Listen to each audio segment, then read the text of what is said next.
Hello friends, எல்லோரும் எப்படி இருக்கீங்க? இப்போ ரீசெண்டாக ட்ரெண்டிங்காக போயிட்டுருக்க ஹர்ப் ரைஸ் எப்படி செய்யலான்னு சொல்லி பார்க்கலாமா?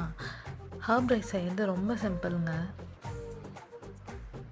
ஃபஸ்ட்டு எடுத்தோடனே வெஜிடபிள்ஸ் எல்லாம் உங்களுக்கு தேவையான வெஜிடபிள்ஸ் நீங்கள் எடுத்துக்கலாம். நான் இன்றைக்கி பன்னீர், கேப்சிகம், ப்ரொக்கோலி, கார்ன் இவ்வளோ தான் எடுத்திருக்கேன். உங்களுக்கு தேவையான வெஜிடபிள்ஸ் எல்லாத்தையும் எடுத்து ஒரு கொஞ்ச நேரம் ஸ்டீம் பண்ணி எடுத்துக்கோங்க. அப்புறம் ஒரு கடாயில் ஆயிலோ இல்லை பட்டர் கொஞ்சம் ஊற்றிக்கோங்க. ஊற்றிட்டு கொஞ்சம் ஜீரகம் போட்டுட்டு நீங்கள் ஆல்ரெடி ஸ்டீம் பண்ணி வச்சுருக்க வெஜிடபிள்ஸ் எல்லாத்தையும் போட்டுக்கோங்க. அது கூட கொஞ்சோண்டு சில்லி ஃப்ளேக்ஸும் மிக்ஸ்டு ஹர்ப்ஸும் இருந்தால் சேர்த்துக்கோங்க. எல்லாத்தையும் போட்டு நல்லா ஒரு டீப் ஃப்ரை பண்ணிவிடுங்க. கூட கொஞ்சம் சால்ட் சேர்த்துக்கோங்க. கொஞ்சம் நல்லா வதங்கிட்டோன்னே போதும். பிகாஸ் நம்ம ஆல்ரெடி காயெல்லாம் வேக வச்சுருக்கோம் இல்லையா, அதனால் லைட்டாக வதங்கினா போதும். அப்புறம் நீங்கள் வடித்து வச்சுருக்க சாதத்தை எடுத்து போட்டு மிக்ஸ் பண்ணிவிடுங்க. அவ்வளோதான், உங்களுக்கு சூப்பரான ஒரு ஹர்ப் ரைஸ் ரெடி ஆகிடும். எனக்கு இது ரொம்ப பிடிச்சிருந்தது. நீங்களும் ட்ரை பண்ணி பாருங்கள். எப்படி இருக்குன்னு சொல்லி எனக்கு கமெண்ட் பண்ணுங்கள். பாய்.